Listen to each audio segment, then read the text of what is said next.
Mis amados, vamos a compartir la palabra del Señor y bueno, yo voy a invitarles a todos ustedes que se ubiquen conmigo en el Evangelio de Juan,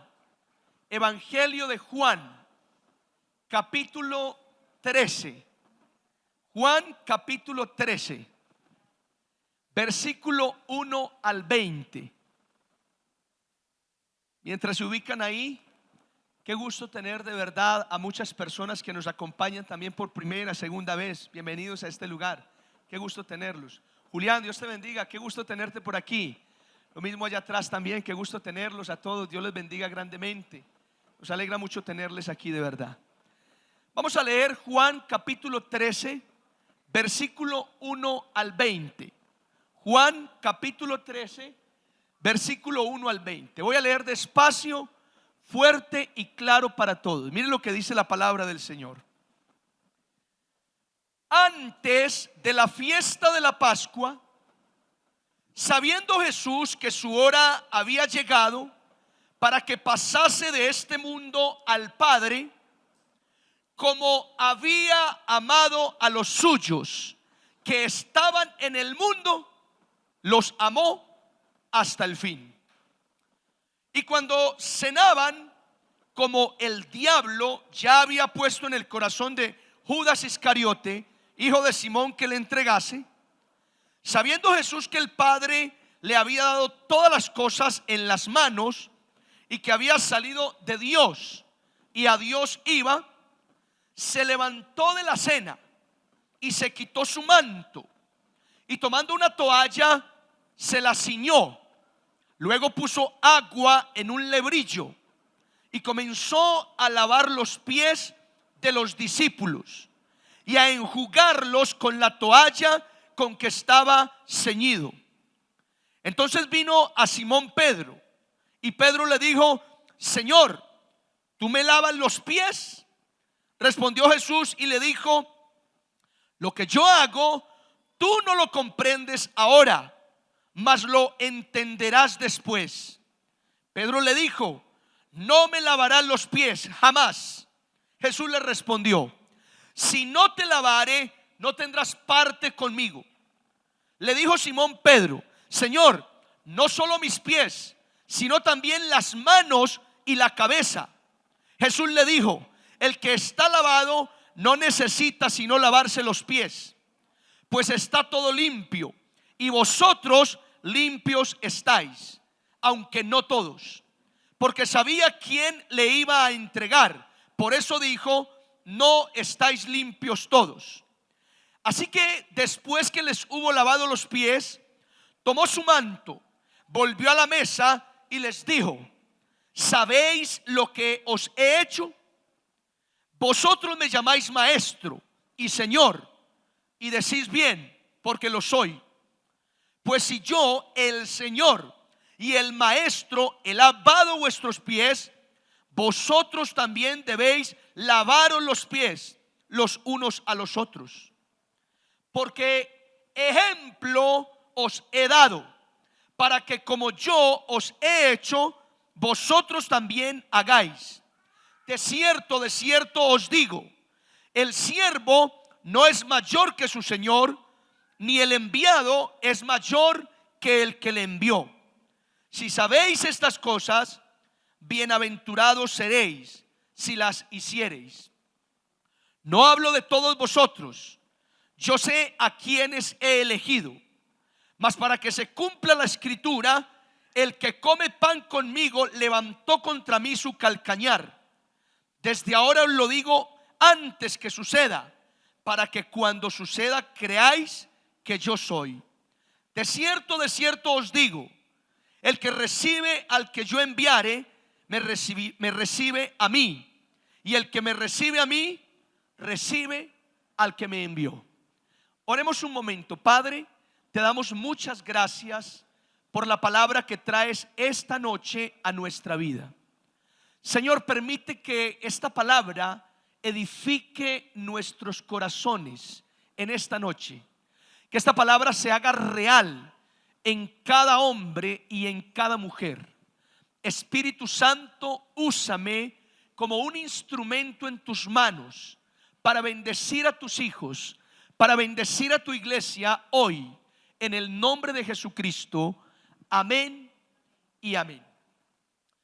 Muy bien, damas y caballeros, a través de este pasaje bíblico quiero compartir una enseñanza que he llamado Así como Jesús. Ese es el mensaje de hoy. ¿Cómo se llama? Así como Jesús. Mire el que está a su lado, dígale: así como Jesús. Así como Jesús. Y permítanme comenzar de la siguiente manera.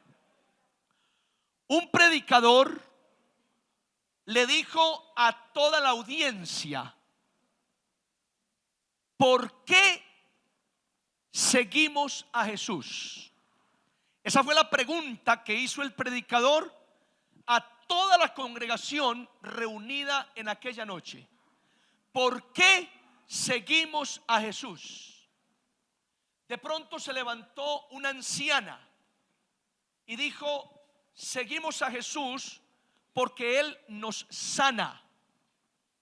Y todos estuvieron de acuerdo. Aleluya, Jesús nos sana. Luego se levantó un hombre y dijo: seguimos a Jesús porque Él nos bendice. Y todo el mundo asintió. Claro que sí, Jesús nos bendice. Luego se levantó una señora y dijo: seguimos a Jesús porque Él nos protege. Y todo el mundo estaba de acuerdo. El predicador agradeció a las tres personas que participaron y les dijo: la respuesta de cada uno de ustedes es correcta. Jesús sana, Jesús bendice, Jesús protege. Sin embargo, eso también lo puede hacer el diablo. El diablo puede sanar, el diablo puede en alguna medida bendecir en términos materiales, y el diablo podría también proteger hasta cierta medida a un ser humano. Así que volvió a hacer la pregunta: entonces, ¿por qué seguimos a Jesús? Si lo mismo que ustedes presentan de Jesús lo ofrece el diablo, ¿por qué seguimos a Jesús? Había un silencio como el que ocurre en este momento. Pero el predicador explicó: tú y yo seguimos a Jesús porque Jesucristo es el único que nos puede ofrecer algo que nadie más en todo el universo te ofrecerá. ¿Eso es qué? Diga conmigo: la salvación. Escuchen, Jesucristo es el único que puede salvar al ser humano. De hecho, la razón por la que debemos entregarle nuestra vida a Jesucristo, rendirnos a los pies de Jesús, es para alcanzar la vida eterna y la salvación en Cristo Jesús. ¿Cuántos dicen amén a esto? Ahora, la pregunta es: y mientras llegamos al cielo a disfrutar de la salvación, ¿qué hacemos? ¿Qué hacemos aquí en la tierra los 40, 80 años que el Señor nos regale mientras llegamos al cielo? ¿Qué hacemos? Bueno, la Escritura presenta algunas tareas importantes para todos los creyentes. Voy a mencionarte una de las tareas fundamentales de todo cristiano mientras llegamos al cielo. Y esa tarea es, en palabras del apóstol Pablo, crecer a la estatura de la medida de la plenitud de Cristo. Mira el que está a su lado, dígale: usted tiene que ser como Jesús. Oiga, tremenda tarea la que tenemos, ¿no les parece? Mientras llegamos al cielo, una de las tareas aquí en la tierra es cada día parecernos más a Jesucristo. Yo le pregunto: ¿cómo va usted con esa encomienda? No me responda, las caras lo dicen todo. Pero esa tiene que ser nuestra gran meta como hijos de Dios: ser como Jesús. Y vamos, a mí me encanta pensar en esta tarea. ¿Por qué, pastor? Porque por ahí hay gente. ¿Por dónde? por ahí hay gente, por ahí hay gente que cada rato que discute con un hermano, con un amigo o con su esposa o esposo, sacan a relucir palabras como: usted me conoció así, así tiene que aguantarme. Mira que está, dígale, no faltó y no que dijeran tu nombre. Dígale así: no faltó y no que dijeran tu nombre. Dígalo, dígalo. No faltó sino que dijeran tu nombre. Oiga, usted me conoció así, así me tiene que aguantar. Si usted es cristiana, si usted sigue a Cristo, esa excusa usted tiene que eliminarla de su vocabulario. ¿Por qué? A ver, porque está bien que usted vino a este mundo con una cantidad de errores y defectos, pero usted no puede salir de este mundo con esos mismos errores y con esos mismos defectos. ¿Por qué? Porque la meta del cristiano es ser como Jesús, comportarse así como Jesús, actuar así como Jesús, vivir así como Jesús. ¿Cuántos dicen amén a esto? Ahora, si usted quiere saber cómo vivió Jesús, cómo se comportó Jesús, los 4 evangelios, Mateo, Marcos, Lucas y Juan, son textos bíblicos excelentes para que usted conozca cómo fue el comportamiento de Jesús mientras estuvo en la tierra. De hecho, cada capítulo de los evangelios, Mateo, Marcos, Lucas y Juan, nos presenta a Jesús y nos deja ver grandes verdades, grandes principios, grandes aspectos del Señor Jesucristo. Por ejemplo, en este pasaje que leímos, hay algunos aspectos que quisiera resaltar esta noche y que nos muestran cómo era Jesús. Vamos a verlos de inmediato. Comencemos ya. ¿Amén o no? ¿Dicen amén o no? Muy bien, entonces, número 1, escuchen, número 1. Jesús fue un hombre que, en primer lugar, según este texto, amó a los suyos hasta el fin. Mira que está a su lado, dígale: Jesús amó a los suyos hasta el fin. ¿Qué quiere decir eso, pastor? Eso quiere decir que Jesús amó a los que el Señor, el Padre, le había entregado, los apóstoles, los discípulos. Jesús amaba a todos, pero esos que andaban con él, Jesús expresó un amor especial por ellos. Y cuando la Biblia dice que los amó hasta el fin, otra versión lo traduce como: Jesús los amó y nunca dejó de amarlos. Qué bonito eso. Jesús los amó y nunca dejó de amarlos. Y me gusta esto porque en la iglesia todos los creyentes debemos aprender a amarnos entre nosotros mismos y amarnos hasta el fin. En otras palabras, amarnos y no dejarnos de amar, pase lo que pase o sean lo que sean. ¿Cuántos dicen amén a esto? Escuche, Jesús los amó hasta el fin, hasta lo último el Señor los amó. Y eso que entre los apóstoles habían joyitas como Judas, habían joyitas como Pedro, habían joyitas como los mismos apóstoles, que uno cree a veces que el que le falló a Jesús fue Judas. Todos le fallaron a Jesús. Judas lo traicionó, Pedro lo negó y los otros 10 lo abandonaron. ¿Qué hicieron los otros 10? Lo abandonaron. Esas eran las joyitas, el equipo de trabajo, el Dream Team, el equipo de los sueños de Jesús, el equipo soñado. Pero miren la calidad o la clase de personas que había en esos grupos. Judas, un traidor, comiendo pan en la misma mesa, planeándolo todo, y Jesús ahí compartiendo el plato con él.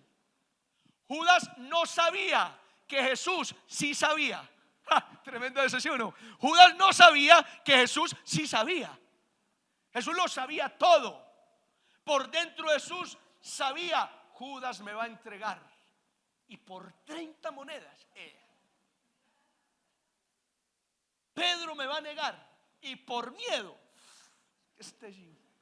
estos 10 me van a abandonar. Jesús, sabiendo todo eso, los amó. ¿Hasta cuándo? No dejó de amarlos. Uno en la iglesia ama, pero no ama incondicionalmente.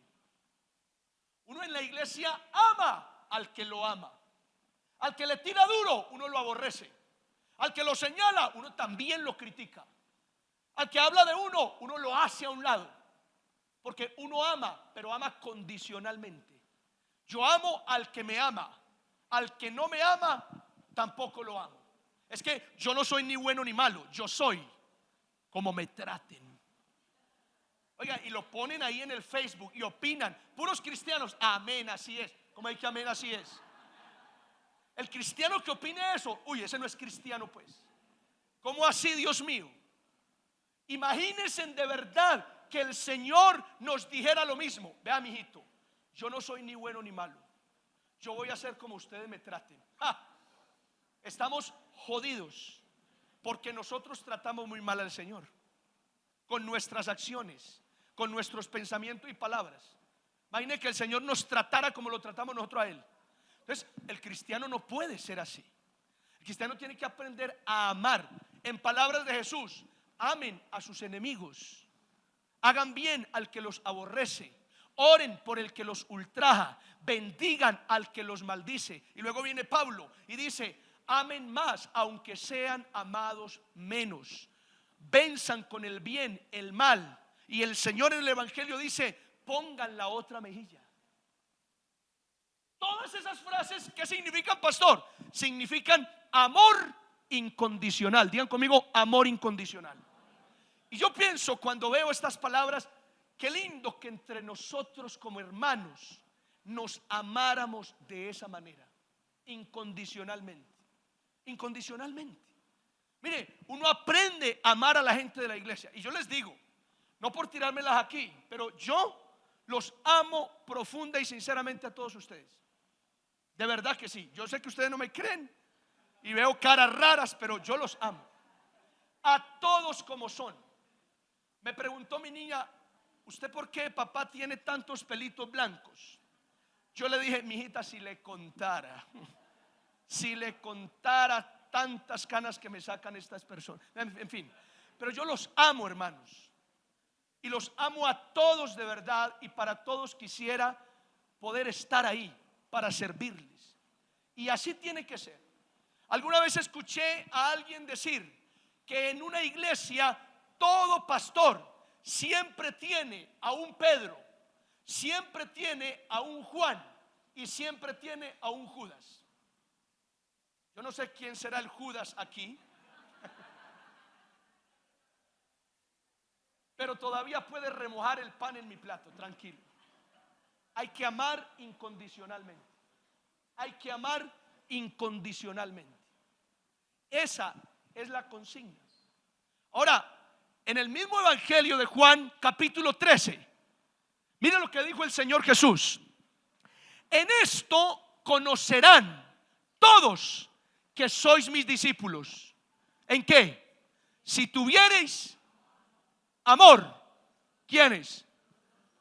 Oiga, qué bonitas estas palabras. En esto conocerán que son mis discípulos, que son de Cristo, que son iglesia. ¿En qué? No en que cantemos mucho, no en que oremos muy bonito, sino en que nos amemos los unos a los otros. ¿Cuántos dicen amén a esto? Yo a veces escucho gente en la calle que dice, ay, es que allá como cantan de bonito. No dice nada más. No, es que allá sí cantan hermoso, pero no dice nada más. Yo no sé si eso es bueno o es malo. O otras veces dicen, no, es que los cristianos sí oran muy hermoso. Y yo estoy esperando a ver qué más dicen. No, no, es que oran muy hermoso. No dicen nada más. Y yo no sé si eso es bueno o es malo, porque a nosotros no nos van a conocer como cristianos por lo que cantamos o por lo bonito que oramos, sino que Jesús dijo, en esto conocerán que son mis discípulos, en que os améis los unos a los otros. ¿Cuántos dicen amén a esto? Mire, hace más o menos 15, tal vez más años atrás, vendía yo bandejas de bocadillo con arequipe en las estaciones Madera, Bello y Niquía. Con eso me sostenía para pagar los estudios del Instituto Bíblico. Y yo era un vendedor mortal. Ay, ay, ay. Yo sacaba bandejas en el bolso y otras 5 aquí. Todo lo vendía. Oiga, tenía un verbo para vender mortal, hermanos. Tremendo. Una señora me vio y dijo: venga, ¿usted de los rehabilitados de dónde? Yo: no. Soy un estudiante del instituto y con esto quiero buscar recursos para mis necesidades personales. Y yo recuerdo que en alguna ocasión me acerqué a una señora sentada en una banca. Le ofrecí, pero no me quiso comprar, y sin embargo me senté ahí al lado de la señora. La señora estaba leyendo un libro. El libro se llamaba Camino a la Felicidad. Así se llamaba el libro. Y cuando yo me senté, como que sentí que el Señor me decía: predícale. Y yo quise como ignorar ese sentir, pero el sentir persistía. Predícale, predícale. Y los que han sabido de esto pueden dar testimonio que llega un punto que uno como que no se aguanta, uno tiene que hablar. Y predícale, predícale. Y entonces yo miré a la señora y comencé preguntándole: señora, ¿y qué libro está leyendo? Y la señora me mostró la pasta y dijo: estoy leyendo Un Camino a la Felicidad. Y yo le pregunté: ¿y cuál es ese camino a la felicidad? Ella me dijo una cantidad de cosas que ni siquiera yo logré entender. El punto es que yo terminé diciéndole que yo conocía otro camino a la felicidad. Y la señora, con un interés, comenzó a escucharme. Y yo comencé a hablarle de la Biblia. Y la señora con gran interés me escuchaba. Luego pasé a hablarle de Jesús. La señora emocionada me escuchaba. Después pasé a hablarle del Espíritu Santo y la señora encantada. Y después pasé a hablarle de la iglesia y la señora se enojó y se fue. Y ¿qué pasó? Y la señora me dijo: no me hable de iglesias, no me hable de iglesias. Yo tengo una hermana que es evangélica, pero es más mala, terrible mi hermana. Vive mal con mi mamá, a mí ni me habla, es chismosa, es metida. Y en esa iglesia donde se mantiene, no escucho y no peleas. Y hermanos, yo no sabía qué hacer ahí. ¿Qué le digo yo a la señora? ¿Qué le digo yo a la señora ahí? Y ahí pensé: Dios mío, es que afuera muchas veces tiene un concepto de una iglesia dividida en peleas, donde hay gente chismosa, lenguilarga, murmuradora. Y uno se pone a ver y sí, o sea, y sí, en la iglesia hay gente chismosa, hay gente metida, hay gente lenguilarga, hay gente rebelde, hay gente que roba, hay gente que miente. Pero es que la iglesia es eso, hermanos. La iglesia no es un museo de santos. La iglesia es un hospital para enfermos, para gente rota, para gente que lucha con el pecado, para gente que no ha podido vencer sus luchas con la pecaminosidad, pero que vienen a encontrar en la iglesia a un Cristo que los abrace, que los perdone y que los libre. ¿Cuántos dicen amén a esto? Dámosle un aplauso al Señor. Esa es la iglesia. Esa es la iglesia, hermanos. Amémonos como Jesús mismo nos mostró. Amó a los suyos y los amó hasta el fin. Y con tantos defectos y errores, aún así nunca dejó de amarlos. Hagamos nosotros lo mismo. Mira el que está a su lado, dígale: ámeme. Y ahora dígale: yo te voy a amar. Dígale: yo te voy a amar. Dígale así sin miedo: yo te voy a amar. Número dos. Lo segundo que quiero resaltar, que también hizo Jesús, es que Jesús no solo amó a los suyos hasta el fin, sino que Jesús también sirvió a los demás. Lo dice el texto: Jesús sirvió a los demás. Versículos 4 y 5. Mire cómo sirvió. Dice el texto, versículo 4 y 5. Mire lo que dice la Biblia. Se levantó de la cena y se quitó su manto, y tomando una toalla se la ciñó. Versículo 5. Luego puso agua en un lebrillo y comenzó a lavar los pies de los discípulos y enjugarlos con la toalla con que estaba ceñido. Por favor, piensen conmigo en esa escena. Jesús está en una tertulia, en una reunión con los discípulos, comiendo, disfrutando de una cena. Pero de pronto hay un silencio. Todos se miran unos a otros preguntándose qué sigue, qué será lo que va a pasar. De pronto ven al maestro ponerse de pie, quitarse la túnica. Esto genera más expectativa en los discípulos. Luego ven a Jesús tomar una toalla, amarrársela en la cintura, coger un lebrillo, un balde para nosotros, con agua, y luego comienza a acercarse a cada discípulo lavando los pies. Todos se miran unos a otros anonadados. ¿Por qué? A ver, todos piensan, ¿cómo es posible que el maestro se le ocurra lavarnos los pies? Para la época, lavar los pies era un acto humillante, era un acto que básicamente se le delegaba a los esclavos, porque lavar los pies no era un asunto muy agradable.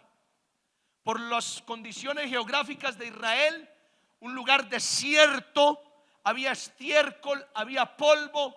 Los judíos llegaban a la casa con los pies empolvados y en muchos casos untados de estiércol.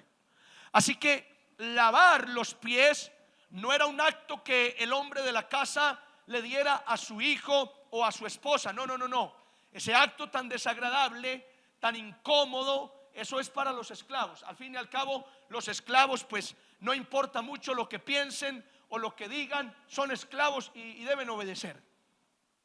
Ahora, Jesús, en posición de maestro y señor, no de esclavo, Jesús toma la toalla, toma el lebrillo y comienza a lavar los pies de los discípulos, todos sorprendidos con ese acto. Luego termina y Jesús les enseña: ¿saben lo que acabo de hacer?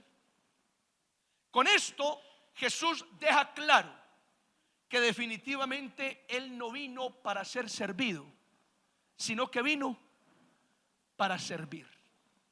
Y como iglesia, mis amados, nosotros también deberíamos tener claro que nosotros no estamos para que nos sirvan, sino para nosotros servir. ¿A quién? A los que nos rodean. ¿A quién más? A nuestros familiares. ¿A quién más? A nuestros hermanos en la fe. ¿A quién más? A la comunidad donde habitamos. Nosotros, como hijos de Dios, no podemos pretender que los demás nos sirvan, sino nosotros servirles a ellos. ¿Cuántos dicen amén a esto?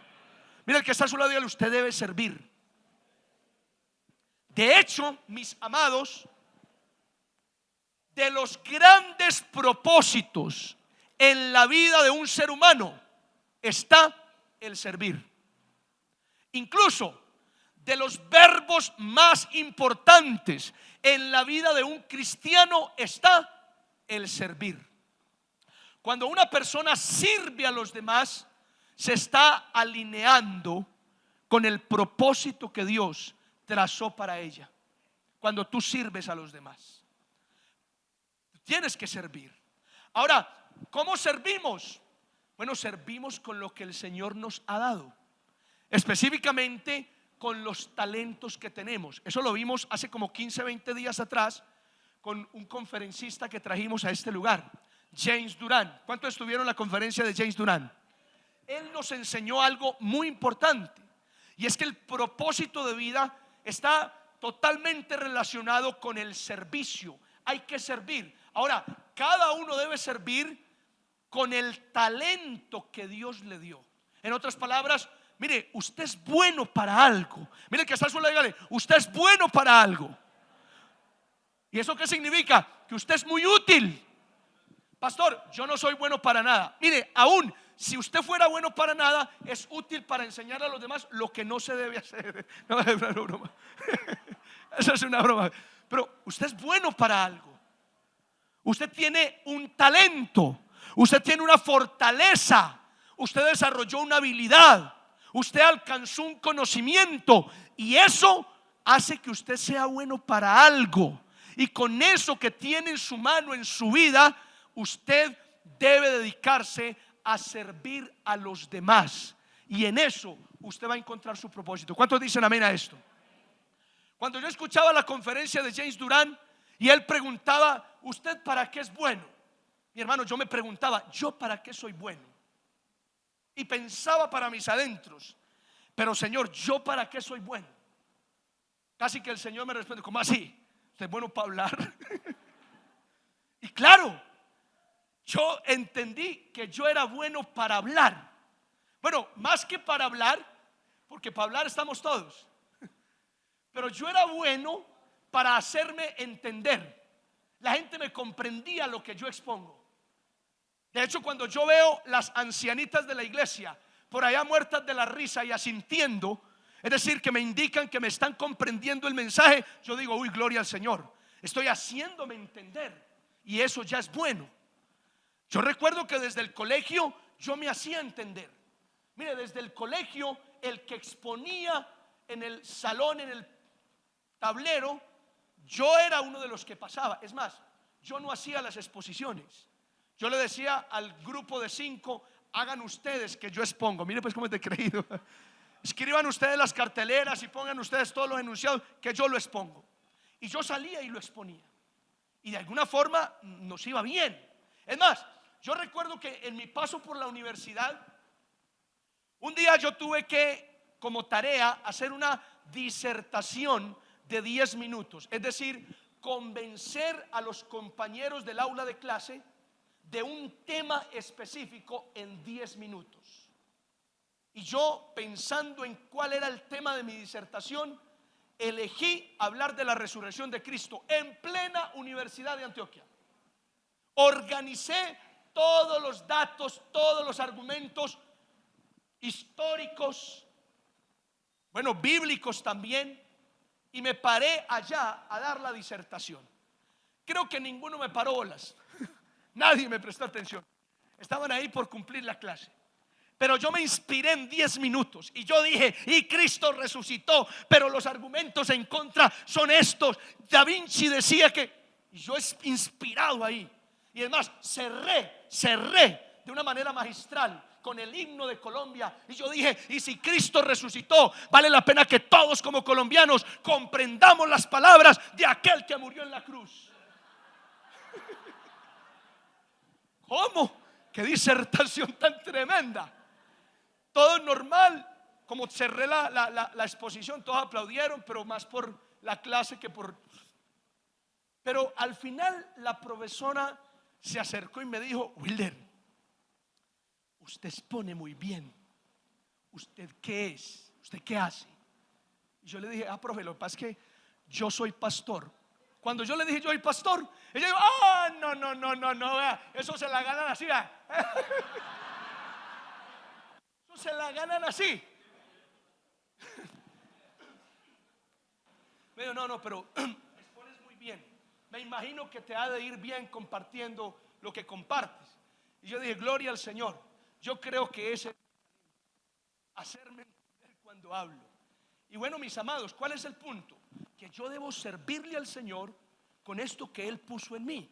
Ahora piense usted una vez más: ¿para qué es bueno usted? ¿Para qué es bueno usted? ¿Cuál es su gran talento, su gran habilidad, su gran conocimiento, que cuando lo comparte incluso usted se siente que para esto nació? Con eso sirvámosle a los demás. ¿Cuántos dicen amén a esto?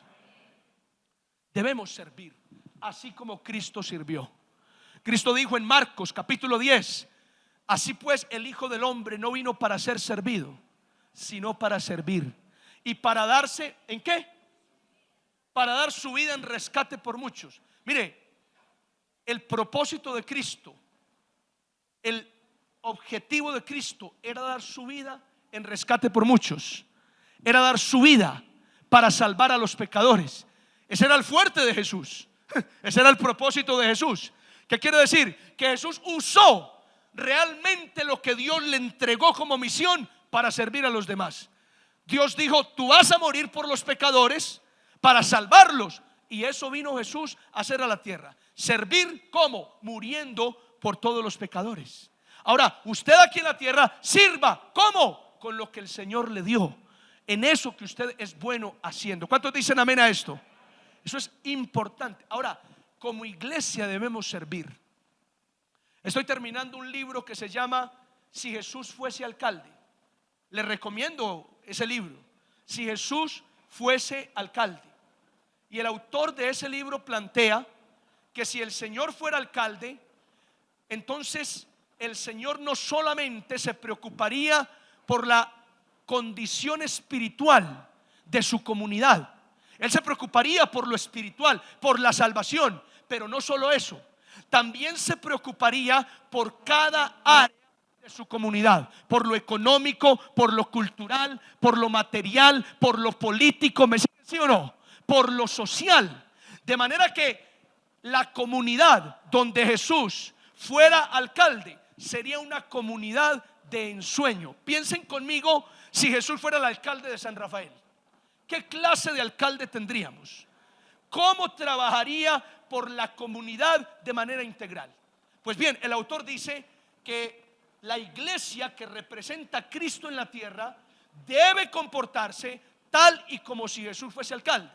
De modo que la iglesia no solo debe preocuparse por la salvación de las almas, sino también por las necesidades económicas, materiales, sociales, físicas de la comunidad donde se encuentra. Mis amados, y eso es importante. ¿Por qué? Hay un ejemplo muy interesante. El autor dice que en alguna ocasión unos misioneros llegaron a una aldea predicando, diciendo: Cristo los ama, Cristo murió en la cruz por sus pecados, Cristo es la salvación.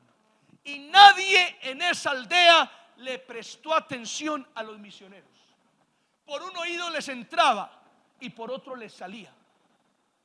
Pero años después fueron enviados otros misioneros que no quisieron entrar predicando, sino que entraron a la aldea e investigaron cuáles eran las necesidades de esa comunidad. Descubrieron que el acceso a las escuelas estaba muy difícil por las carreteras, el estado estaba pésimo. Descubrieron que el acueducto de la aldea también estaba en pésimas condiciones. Descubrieron que en muchos habitantes de la aldea habían enfermedades comunes, pero que los estaba afectando a todos. Así que, ¿qué hicieron estos misioneros? Buscaron recursos, montaron brigadas de salud y llegaron a la aldea dando respuesta a las vías que estaban deterioradas, saneando el acueducto, ayudando con brigadas de salud a las personas sin predicar nada.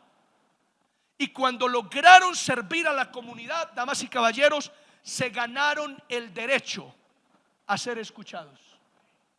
Escuchen esto, se ganaron el derecho a ser escuchados. Porque uno siempre piensa que todos me tienen que escuchar. Error. Tú te puedes parar con un megáfono en la esquina, hablar del infierno, que el infierno está más caliente por estos días y cosas así. Pero la gente por un oído lo va a escuchar y por otro le va a salir. La gente no le va a prestar atención porque usted es un extraño para ellos.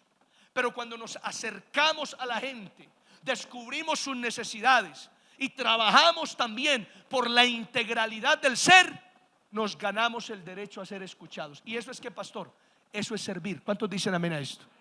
Eso es servir. Pasó algo en nuestra comunidad, como iglesia tenemos que estar al pie del cañón. ¿Cuántos dicen amén a esto? En estas semanas pasadas que ocurrieron algunas desgracias que lamentamos todos con sincero corazón.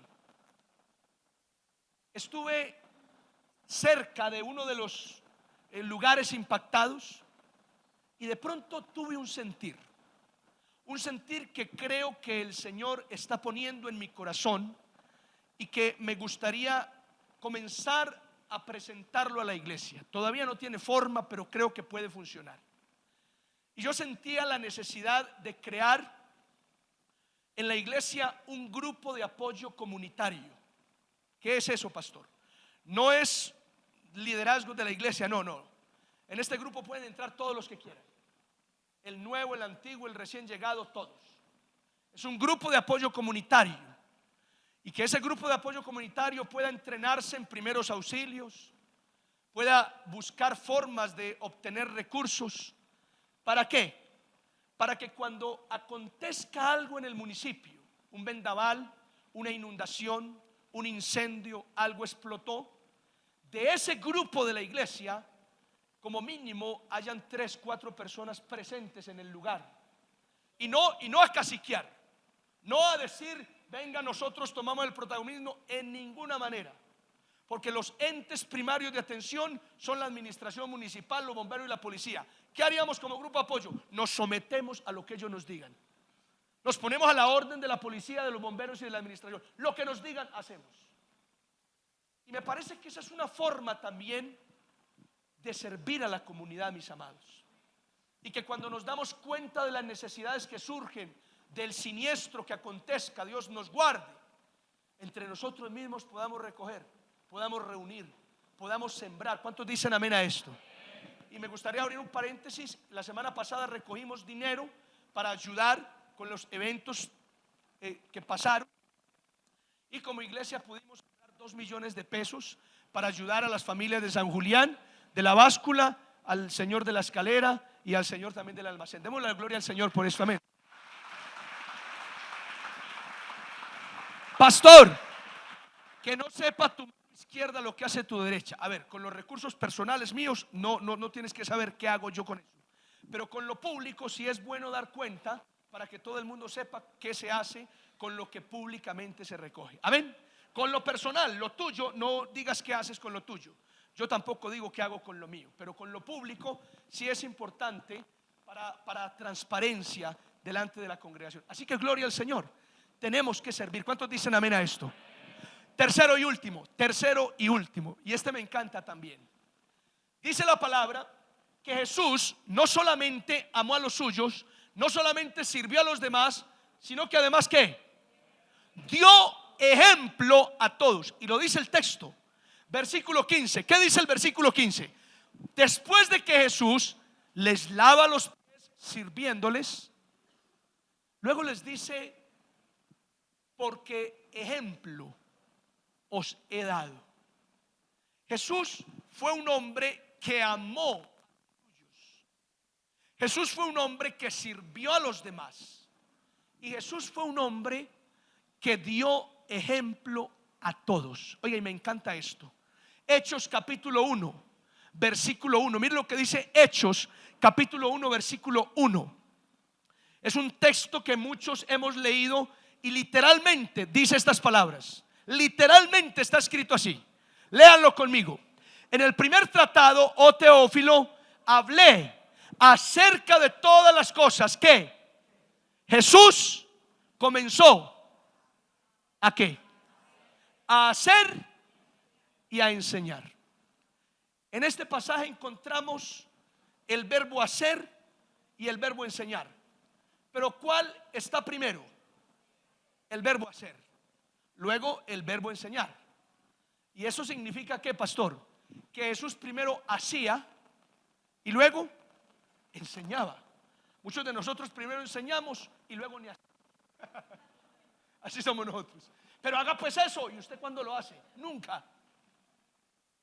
Jesús primero hacía y luego enseñaba. Primero se bautizó y luego enseñó a los discípulos que bautizaran. Primero enseñó a hacer, primero predicaba y luego le enseñaba a los discípulos que fueran a predicar. Así era el Señor. Primero hacía las cosas y luego las enseñaba. Es decir, que Jesús le daba ejemplo a todos. Primero sirvió y luego le enseñó a todos que sirvieran. Y mis amados, es fundamental que todos demos buen ejemplo. ¿Cuántos dicen amén a esto? Mire, si nuestra tarea es ser como Jesús, Jesús daba buen ejemplo, nosotros también demos buen ejemplo. Eso es fundamental. Eso es fundamental. Oraba una hermana al Señor diciéndole: Dios mío, hoy voy a salir a predicar, y si es posible, Señor, ayúdame a presentar la Biblia. Y esta oración la hacía esta mujer porque ella predicaba primero con el ejemplo. Tendría que hacerlo, abría las escrituras. Y es que eso es lo que tenemos que hacer. Alguien decía por ahí: tus acciones hablan tan duro que no me dejan escuchar lo que dices. Y eso significa que la enseñanza habla, pero el ejemplo arrastra. Amén. ¿Cuántos dicen amén a esto? Y mis amados, si Jesús fue ejemplo, los cristianos también tenemos que ser ejemplo de todo lo que enseñamos, de todo lo que predicamos. Si como cristianos hablamos del perdón, tenemos que ser ejemplo de perdonar. ¿Cuántos dicen amén a esto? Si hablamos de la generosidad, tenemos que ser ejemplo de generosidad. Si hablamos de la obediencia a Dios, del temor a Dios, tenemos que ser ejemplo del temor a Dios. Mire, ya basta con predicar y no aplicar. Basta, porque el Señor no nos enseñó eso. Ejemplo os he dado para que como yo he hecho, vosotros hagáis también. Tenemos que ser ejemplo. Mira el que está a su lado, dígale: sea ejemplo. Pero ejemplo de lo bueno. Faltaba más, ¿sí o no? Sea ejemplo de lo bueno, porque hay gente que sirve de ejemplo de lo que no hay que hacer nunca. Seamos buen ejemplo. Eso es importante. Mire, un pastor se fue de vacaciones lejos y estando en el hotel dijo: ya que estoy por aquí, nadie me conoce. ¿Quién me va a ver por aquí tan lejos? Hoy voy a beber, dijo el pastor. Bajó al lobby del hotel, se acercó al bar que había en el hotel, se sentó en la barra, lo atendió una muchacha y le dijo: chica, dame una botella de whisky, quiero beber. Y la muchacha le pasó la botella. El pastor la tomó, la miró, y mientras trataba de destaparla, se escuchó a lo lejos una voz diciendo: ¡pastor! ¡Pastor, qué bendición! No, es que este mundo es un pañuelo, pues. Pastor, qué alegría encontrármelo aquí. No, pero es que mira, pues dónde venimos a encontrar. Amor, mira. Pastor. Y el pastor asustado. El hermanito: pastor, ¿y esa botella? Y el hermanito, el pastor ahí asustado, dijo lo primero que le vino a la cabeza: no, es que esta muchacha me está invitando a beber, pero yo le estoy diciendo que yo no bebo porque soy cristiano. La muchacha, secando la barra, tomó la botella, la guardó con una rabia impresionante, tiró el trapo en la barra y dijo: por cristianos como usted, es que yo odio el evangelio. Terrible, hermanos. Y eso nos pasa a más de uno de nosotros aquí en San Rafael. Que hay gente afuera que podría decir: vea, por cristianos como usted, yo no voy a la iglesia, yo no creo en el evangelio. ¿Por qué? Porque damos muy mal ejemplo y no estamos atendiendo las palabras de Jesús. Jesús dio ejemplo a todos, eso lo dice el texto. Yo no vine a inventarme nada. Jesús amó a los suyos hasta el fin, hay que amarnos. Jesús sirvió a los demás, hay que servir. Y Jesús dio ejemplo a todos y nos dijo: para que como yo he hecho con vosotros, vosotros también hagáis. Mis amados, hagamos lo mismo que hizo Jesús. ¿Cuántos dicen amén a esto? Pónganse de pie por favor un momento.